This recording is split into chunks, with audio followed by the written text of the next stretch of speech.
Welcome to the Exceptional Educators podcast by Frenalytics EDU, where innovation meets inclusion in education. I'm your co-host, Matt Giovanello, the CEO and co-founder of Frenalytics. At Frenalytics, we put special education and English language learners front and center. Our award-winning Frenalytics EDU platform streamlines progress monitoring, improves communication and compliance, and offers truly personalized learning for your students of all abilities. Each episode of our podcast features candid conversations with district and school leaders, classroom changemakers, edtech founders, and industry executives, all dedicated to transforming learning for each student, especially our learners with unique abilities. With a focus on extraordinary educators and the exceptional students they serve, we explore the latest in special education, accessible technology, and inclusive leadership. In this episode, Exceptional Educators is exceptionally thrilled to welcome Julie Schafer, the principal of Early Elementary School in Early ISD, about 2.5 hours southwest of the Dallas-Fort Worth area in Texas. She previously taught dyslexia students at Early Primary School, and now in her 23rd year, all in the Early District, she reaches year 7 as principal of Early ISD. Julie, thank you for joining us this morning. It's great to meet you. Hey, thank you. I appreciate the offer and excited to be here. Likewise. Let's jump right into our podcast. Today's discussion is going to start around a question we ask all of our guests. That question for you, Julie, is what is your why? Everybody has a story about what brought you into education, and more importantly, what's keeping you here. What's yours? So my why definitely goes way back. I grew up in a household with an educator and also my mom. I watched her spend many years actually serving special education students. And just the exceptional job she did. I saw but didn't know exactly how exceptional it was till later on in life when I started seeing kids that she had worked with, kids I was used to seeing at school every day, but they were coming back and they were saying, hey, thank you for what you've done. Thank you for what you did for me. Thank you for what you did for my mom and my family, because not only did my mom educate those students, she got to know those families. And so that's a really big why of mine is not only do I need to know the kids that are on my campus now, I need to know background. I need to know their families. So, and the same goes for my staff. I need to know who they are. I need to know their why, and I need to know what I can do for them to support them. That's amazing. I love how it goes back to your days growing up as a child, getting the exposure from educators themselves for you to be inspired to be the next generation of an educator and now an administrator. That's really cool. Yeah. I have a similar story. I come from a family of educators. My grandma on my mom's side was a longtime remedial English teacher. She was here in New York City public schools forever before retiring and going into the complete opposite end, pre-kindergarten. And my aunt is a veteran special education teacher. She's been in the system for a really long time, and I admire the work that she did and continues to do to support our students with really unique needs. And I'm glad that had such a profound impact on you too from your mom. In your early days, Julie, I know you started as a dyslexia teacher. Let's get into that. What brought you to being a dyslexia teacher? What do you still hold on to that? What do you still hold on to from that experience now that you're running a school of your own? Sure, absolutely. I actually started in first grade and spent a lot of time in the first grade classroom using my specialization in reading, working with kids at all levels of reading abilities. And what I was noticing was really just kiddos that were struggling. Dyslexia was just becoming a hot topic. And doing my own research prior to going into teaching it, just using some tools from trainings and just my research that I was seeing, wow, okay, now this is helping these kiddos. Being able to figure out quickly in the classroom how I could group the kiddos and really focus in on their needs and what their gaps were, what were they missing, whether it was phonemic awareness or whether they had fluency issues, really honing in on, hey, I can group these kids and make a difference. And then I quickly was asked, hey, do you want to jump into the dyslexia world? Oh, I jumped on it and then received further training, extensive training on that. And just, I feel like now all the years of first grade and then in dyslexia, I can come into the admin role knowing what those kids need and supporting those staff members.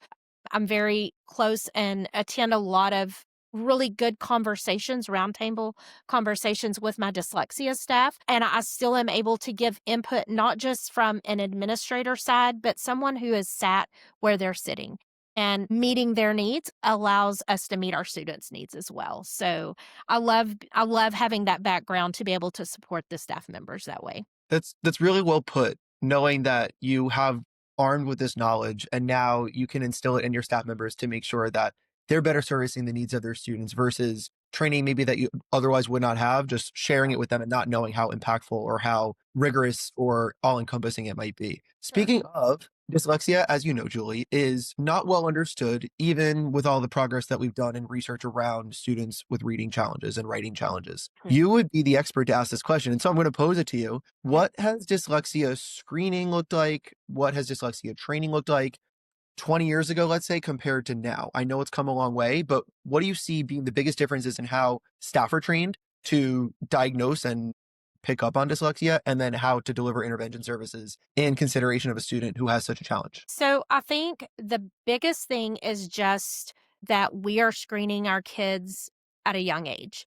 And of course, now the state has come in and there are some requirements, which thank goodness those supports are there as well. But when we're able to train people through our region centers and through professional trainings that hone in on specific things like dyslexia, our teachers are making sure like we're screening kids in kindergarten. We're screening kids again in first grade. We're screening kids and getting them into programs. And I will say the program we use here between our primary and elementary, what we're able to do and what I love is we can have kids complete our program by the end of fifth grade. And they have those skills, they have those strategies in place that they are beginning their middle school years. We're not having to pull them anymore. They still have accommodations and supports they need, but they are able to attend their core subjects and their extracurricular activities. They're not having to miss anything to go to intervention because we were able to screen them and get them into classes quickly enough that they are successful leaving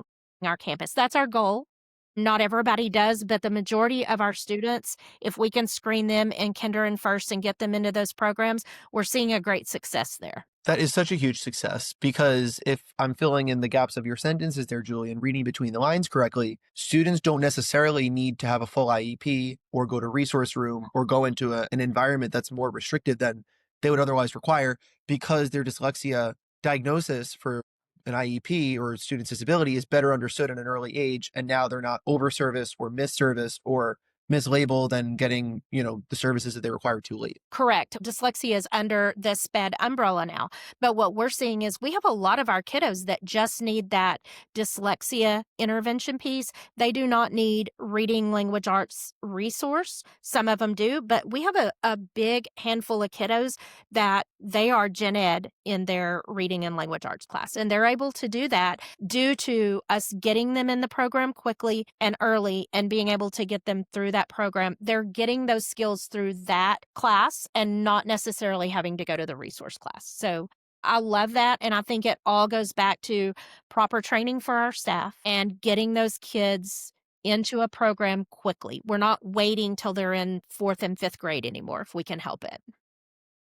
Yeah, completely agree. And, just for some context, when we're talking about a district of about 1,100 students, as Early Mhm. ISD is, when we're thinking Mhm. about the elementary school, that amounts to hundreds of students across Yes. those grades where you need to be screening for dyslexia each and every year. I think a takeaway for those listening to this is if you're a school or a district that does not have a dyslexia screener, here's a success story of a district that did not originally but now does. And if you're Mhm. in a school or district that mandates a dyslexia screener, here are the successes that you can hope to achieve by implementing that. Or if you already have it, what could come out of a properly implemented dyslexia screener for those young kiddos that so desperately need it. Absolutely. We have lots of success stories and I have kids that still come back even now that are in high school or graduated and we see them so successful in what they're doing and they stop by and they say thank you. And it's just that we got to them at a young age and we're not miracle workers, but we are getting them through a program that is allowing those kids to be very, very successful. And so I would talk to anybody all day long, anytime they want to, about dyslexia because I am still very passionate about it and getting the support for our kids. And that support starts with supporting your staff. Your staff have to know what they're doing. They have to be comfortable in a program. We went through a program change a couple of years ago and that was an adjustment, but we got our people trained like they needed to be. And again, we never had a gap in that success. We're still seeing it. On this campus alone, we have 3 full-time dyslexia teachers. So we keep our numbers small, our groups small, and that's It's another thing I think that's important is it needs to still be as individualized as possible. So you really have to plan your groupings of those kids before you ever even make your master schedule, because you want to make sure their schedule fits with their intervention. Absolutely, especially in the elementary school age band, as we're talking about here today. Let's get into this a little bit more, Julie, because you're so passionate about dyslexia and you've seen it implemented so successfully at your school, and now you're running the show here. If we're thinking about a school that does not have a dyslexia screener, walk us through your blueprint a little bit more about what you're doing in your early elementary school. I know early primary is pre-kindergarten through second, so we're here primarily talking about grades 3 through 5. But because of your exposure and experience at the primary school, at least in early too, I imagine you have a little bit of experience to draw from there. But if we have no dyslexia screener at all, what does your PD look like that you put together to better train staff on what dyslexia looks, sounds, and feels like? And then what physical screeners do you have in place right now that's helping you pick up on the needs of your students? Okay. So we use a universal screener at the primary, and they screen at the beginning of every year. Our kinders are first, second graders. And then those kids that are a red flag obviously go into our RTI program, which is response to intervention. Think that that's important. And so our kiddos that have some red flags, have some gaps there, go into our intervention programs for a period of at least 6 weeks. Once we see we're not making gains here, then what we do, let me backtrack a little bit. We have provided training at the beginning of the year for our teachers. Now, if they're a dyslexia staff member, obviously they've gone through some intense training through our region center. We're with Region 15. Shout out to them. They do a fabulous job on dyslexia training. Super great job. And so our teachers that are providing the intervention through dyslexia, they are well trained. Also have they're helping with those screeners. And so primary, we're trying to get them screened and in place for that. Then once we see, you know what, really I really need this child to be fully tested for dyslexia. We push that to our co-op, and our co-op comes in and does the formal testing. And then we go from there. We go to ARD, they either don't qualify or they do. We have an IEP. They begin their intervention in an actual dyslexia group. Same thing really happens here if they come into us at the third grade level and they're either new to the district or they've come from the primary and we're just starting to see some gaps widen. We do a screener students at the beginning of the year as well. And that's done by our dyslexia staff. And same thing, same routine. We have meetings, and that's something that I really encourage schools to do. Find that time that you can sit down and you can have those intervention meetings. You can have those grade level meetings. And I encourage administrators to be a part of that. You have vital input and you learn about your kids that way. But we sit down and we look at those kids that really need more, like, let's push them to formal testing. If not, hey, we see success in our intervention rooms, and maybe they don't even need dyslexia therapy. Maybe they just had some gaps. So I actually have a retired teacher that is a retiree hire that is part-time for me, that is our reading interventionist. And so she's able to do a lot through her classroom to where we have kids that just have some reading gaps, but it's not dyslexia. So I think it's just really, really digging in like we're doing here and knowing your kiddos and really looking at them individually and then getting them the help they need, wherever it is. Right. And I think that the needs of students are so diverse, it's only growing. And so the fact that you have those supports in place to know which services will best accommodate the needs of your students based on those universal screeners is huge. So you're a couple steps ahead of most districts in having that in place, because some districts, unfortunately, don't necessarily have that more proactive stance just yet. I know there's a broader push around the country, as you alluded to, for universal screeners that would allow said districts to know a little bit more proactively what the needs of their kids are and try and administer those services as close to the beginning of each school year as possible so that they don't fall into a systems for special education where they may not necessarily need it, or they may Right. need it for only certain pieces, but not the full, resource room or self-contained special day class type environment that would unfortunately limit them because the services are more significant than what they need. Just as examples. You alluded to a couple of things that I want to unpack some more around MTSS, but before we get there, just for some context, the state of Texas, as you pointed out in your comment about universal screeners and what you have in place for dyslexia, has a bit of a unique setup as it relates to your regional ESCs and your co-ops. So for those listening that aren't as intimately familiar with the ways that districts interface with your county ed offices, your regional ESCs, and your cooperatives, tell us a little bit more about what those are, what those look like, and how you contract with them, just for some background. So we work hand in hand with our region center. They do a very big push. We just make sure that provide some really strong PD for our dyslexia teachers. Teachers go through training. They also do please touch base with our dyslexia staff. Very good to jump in and just say, hey, what can we do? What do you need help with? Are you struggling with anything? They do what's called a roundtable discussion. A lot of great discussions and support from other schools and us just saying, hey, I've got this issue. How are you helping with this? Basically getting at, some of the services and supports that a relatively smaller district can receive to Sure. best meet the needs of your students through partnerships with, in your case, and your Yes. co-ops for purchasing. So like, if Early is a relatively smaller district, can't get those all in-house, how are you still delivering them to your students? And those avenues are ways that you and other school districts in Texas are making that possible. Sure. And I think another thing they do that's really cool is October is Dyslexia Awareness Month. And so they provide a night for parents and students to come. And it's just really great input and support that parents learn about. We also provide that here within our district. We just housed it a couple of weeks ago here on the elementary campus where parents could come in and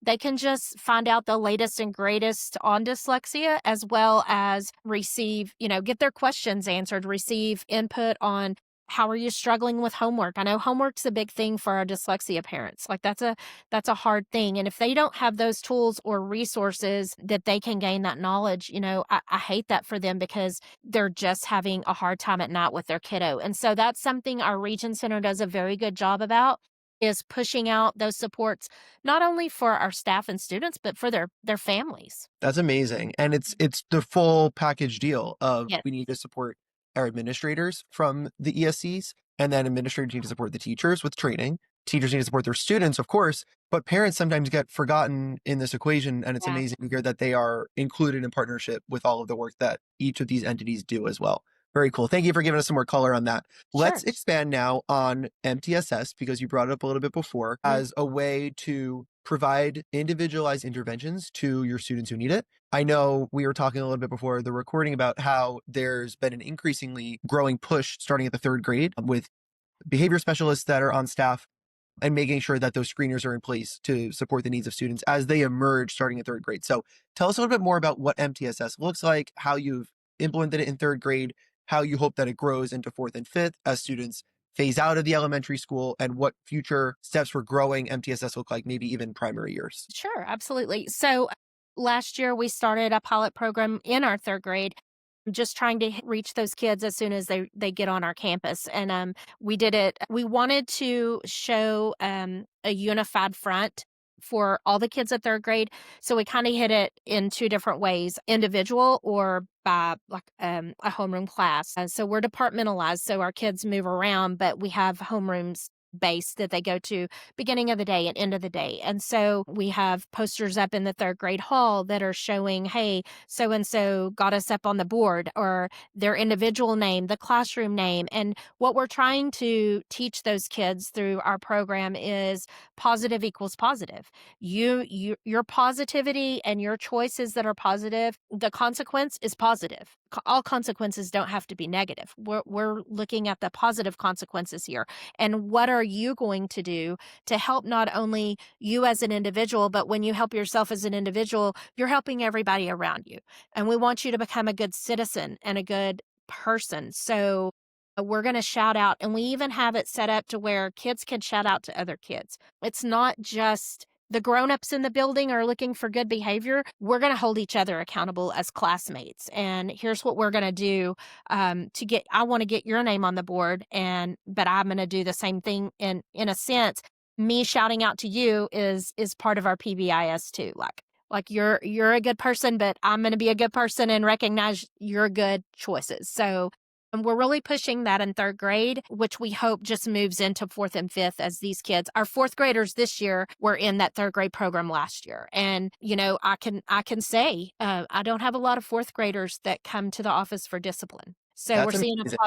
a positive push by doing this for sure. That's huge, especially again, just for some context, in a district where students have have growing behavioral challenges, mental Yeah. health challenges, and SEL related challenges. It's awesome to hear that you're actually reaching like a reverse trend on the number of incidences that you need to handle as a school. Thanks to this pilot program from last year, that sounds like it's going to continue to renew and to grow. It also, Julie, sounds like you're intermingling in I think a good way, MTSS and PBIS. How do you see the difference between those two programs existing? Where do they overlap? How do you think of them as one? Tell us a little bit more about your philosophy on bringing MTSS and PBIS together. So I really don't see a difference, to be honest, because I think the focus is positive reinforcement and positive behaviors.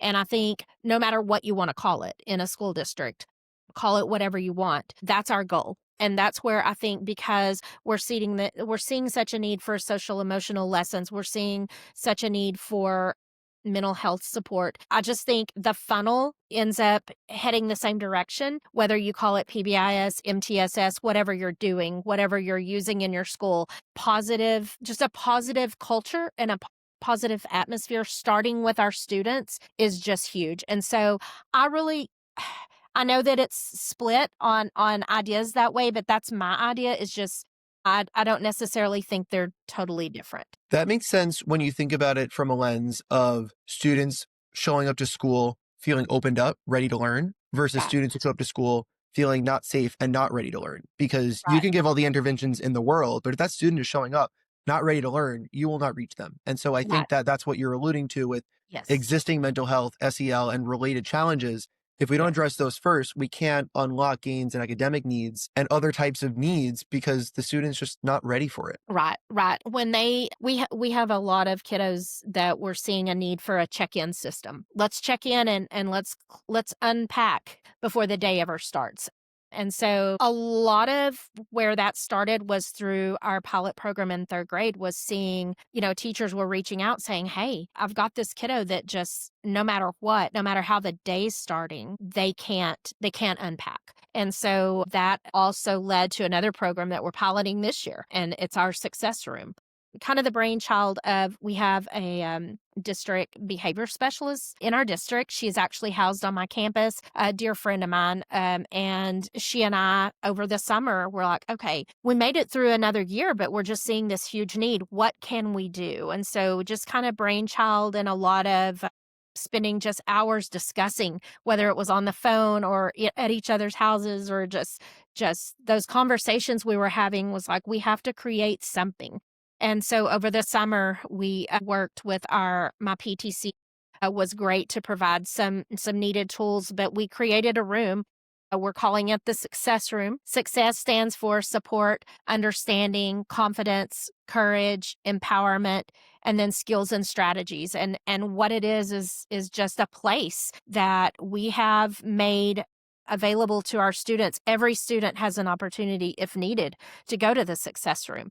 Now, our goal is not for kids to go down there and hang out all day. Our goal is to provide a place that, number one, is teaching some of those skills and strategies that, hey, I just can't unpack once I get here in the morning. So it's a place to do check-ins. It's a place that we have some kids that go check out in the afternoon. Hey, how was your day? What was good about your day? What are you looking forward to after school? Or are you? Is there something you're worried about? And we funnel those through a Google Classroom that our counselor has access to, as well as myself and behavior specialists, to where we look for those red flags of, you know what, we need to intervene. We need to step in here. We look at the check-ins. I had a check-in come to me just yesterday, and it was a super positive. They wanted me to see a student comment that was made that was like, okay, yes, we're getting through. We're making progress with this kiddo. But I have another area that I see a big need is male role models. So in our success room, we have 3 staff members that are males. And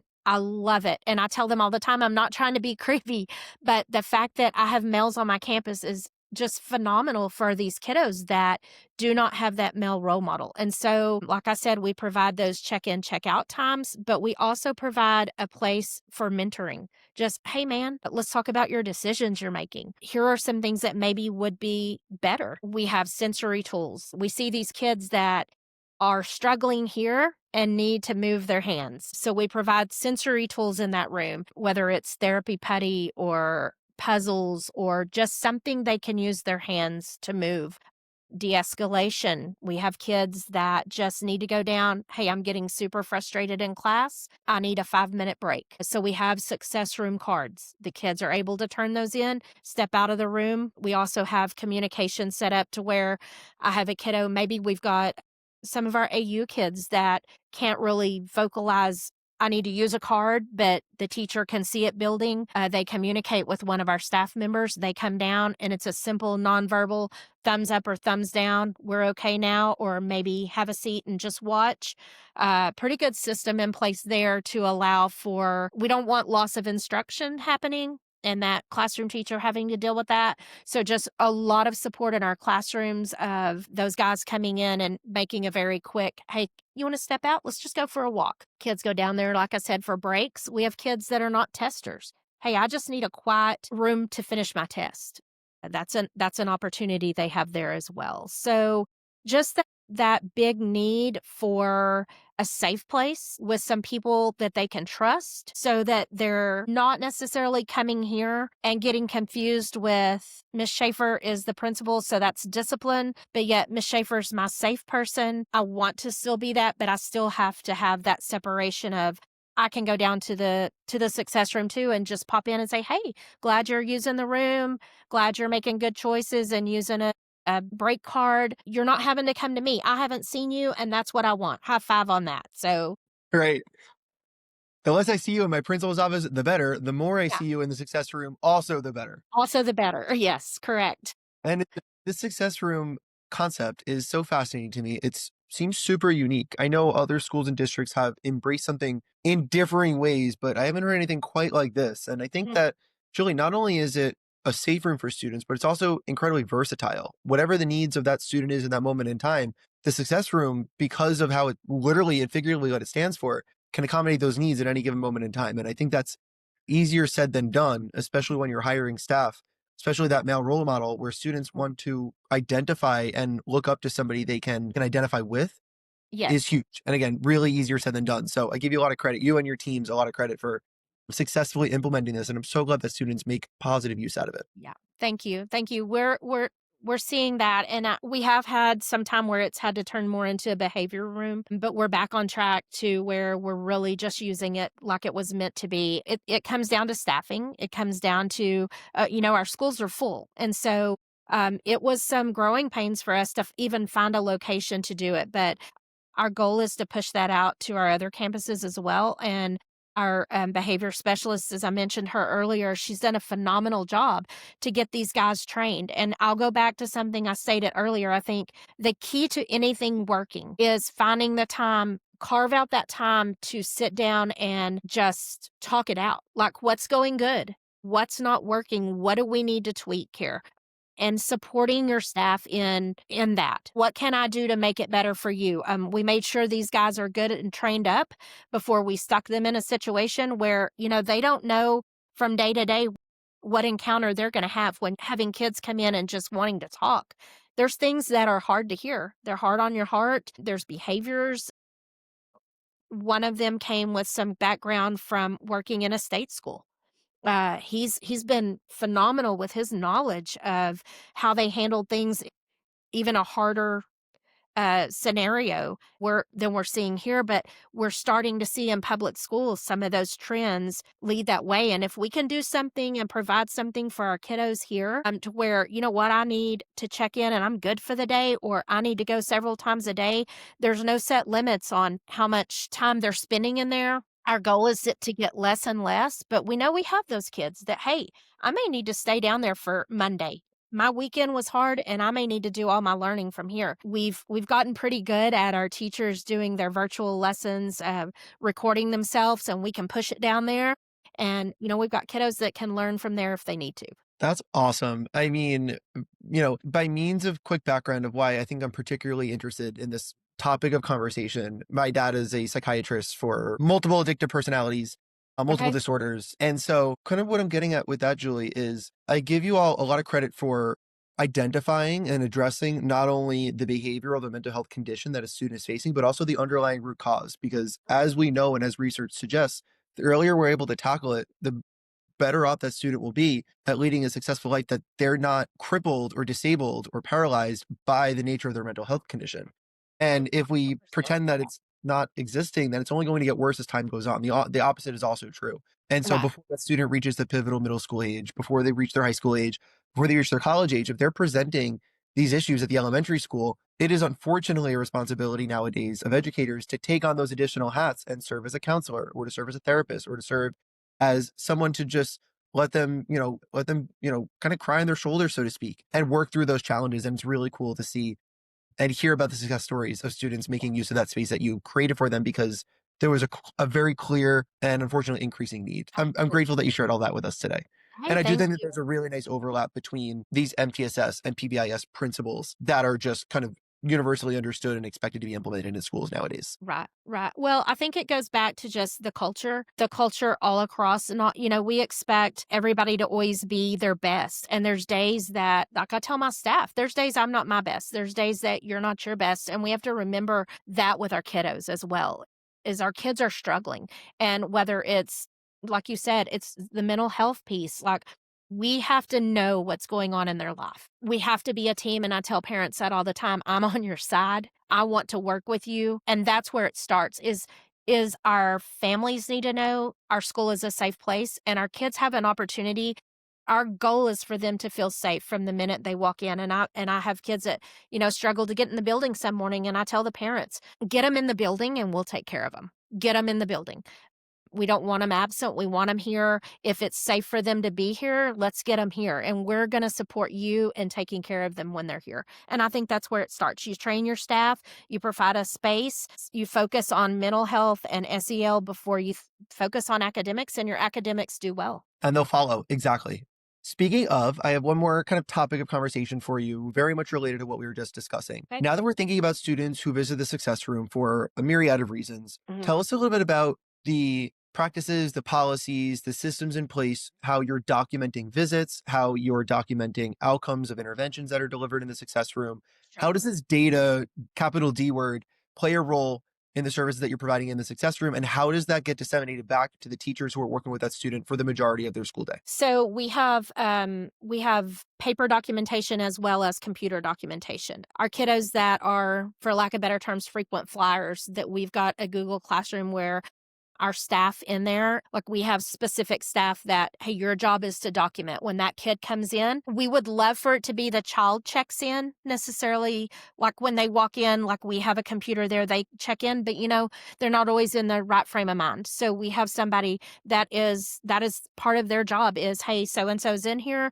I'm going to document the time they come in, the time they leave, and what was done when they were in the room, whether it was just they needed a break. We literally left them alone. They sat in a beanbag in the corner and they were just there for 5 minutes, or they couldn't complete their work because they were frustrated. So this is the work we worked on specifically. Like I helped them finish a math test, or we read the next chapter in their book because they were behind they couldn't keep up with the class. Very well documented, very detailed. And then that is always pushed to my behavior specialist, and I have it's a live document, and so we can go in at any time. What I love about it is we can specify a student and print that out as we go into an ARD meeting and we're looking at IEPs, or we're trying to decide, does this child need a BIP? Are we following BIPs? That's a big one because the documentation we share from there goes right into those meetings. It's great for when we go to intervention, RTI meetings or grade level meetings, and the teachers are saying, I'm seeing this. And we look back at that. Okay, well, the child is going every day during reading to the Success Room, but they never go during math. Okay, again, we can full circle that back to, hey, do we need our reading interventionist to be pulling this kiddo? So our documentation is so valuable in every aspect of that child's education and personal life. We've shared with parents, hey, your child is going in. I want you to know your child this 6 weeks is going in every morning, and just saying, hey, I'm not getting enough sleep. I can't wake up. I'm waking up about 9:30. We look for patterns there. Hey, I'm going to reach out and just say, hey, mom, just so you know, something we're seeing at school that maybe your kiddo is not letting you know is maybe 30 minutes earlier to bed might be something great for this student. So the documentation is so valuable. And what we let staff know is it's not a suggestion, because what you're doing didn't happen unless it's on paper. And we know that it did happen. And we know it's powerful, but we need to document for that student, for the success of that student. We need to know every piece of their puzzle. And that is the puzzle we're putting together. And that's how I like to look at data and documentation, is it's a piece of every student's puzzle. And we're trying to create a whole student there. And so if we leave anything out, we have holes. Correct. Exactly. I couldn't agree more. Something that I share from time to time with some of the schools and districts that we support with is your educators and your support staff are doing so much in service of students. They're literally moving mountains sometimes. Yeah. But if it's not documented, you won't even know that it's being administered. And Correct. then if the service is being offered or documented, great, that's one thing. But now we also need to track the outcomes and see if it's helping those students. Because if we're Right. getting like 98% of the way there, we identify the need, we service the need, those pieces are being documented, but then we're not documenting the improvement that the student is now able to achieve thanks to that outpour of love and support of those trained educators, then we don't know the full circle picture of whether anything is effective. And then, we're coming up short. And so the fact that you have such an emphasis on documentation is crucial and critical. And I'm glad that everybody's on the same page with that, because as much as you'd want it to be a suggestion, just to not add another thing to people's plates, it's not. It's a requirement. And now we have a full picture of how we are best servicing and supporting each of these students. Right. And I think once educators see, staff see, I forgot I even put that down. Well, that is crucial. That's a crucial bit. If you hadn't of, where would we be? And so it's just they have to see the impact that documentation they do for a whole year, and then the next year, and then the next year. Like it's literally, it's completing a child's life. It's completing who they are. So I think it's all in how it's presented too. It's like, I think so too. It's the framing of all of this and making sure that the why of the work that you're doing is deeply embedded in that presentation. Correct. It's very well said. Julie, as we wrap up today's discussion, this was such an enlightening conversation. So thank you for sharing all of the tidbits that you've done so successfully at Early. As we wrap up our discussion today, one more final question we'd like to ask all of our guests. That question is, what does being an exceptional educator and being an exceptional leader mean to you? Support, 100%. I don't need to think about it. It's support. And tell my staff this every year. If I support you, then you create those exceptional students, and they have to feel supported to do their job, especially these days. And I think to sit in this position and not do that is it's a selfish thing to do. I feel like that's where everything begins, from the choice I make in the mornings and how many classrooms I go into and how many check-ins I do. Not only do our kids needs check-ins, our staff needs check-ins. And that's what it means to me, supporting the campus and the district. I think if you support the campus and all of the educators that you have on staff, everything else will follow, is what that's. Absolutely. Yes, 100%. It will. I totally agree. Julie, thank you so much for your perspectives today. Thank you for joining us and sharing all of the success stories of Early. It was such a pleasure talking with you this morning. You are exceptional. Your staff are exceptional. And I'm so glad that you're breeding the next generation of exceptional students who, just with a little bit of support, they're going to get there. Thank you for joining us this morning. It was so great talking with you. Hey, thank you. My gosh, my pleasure, really. For all of us listening today to this episode of the Exceptional Educators Podcast, thank you for joining us. We will catch you on the next one.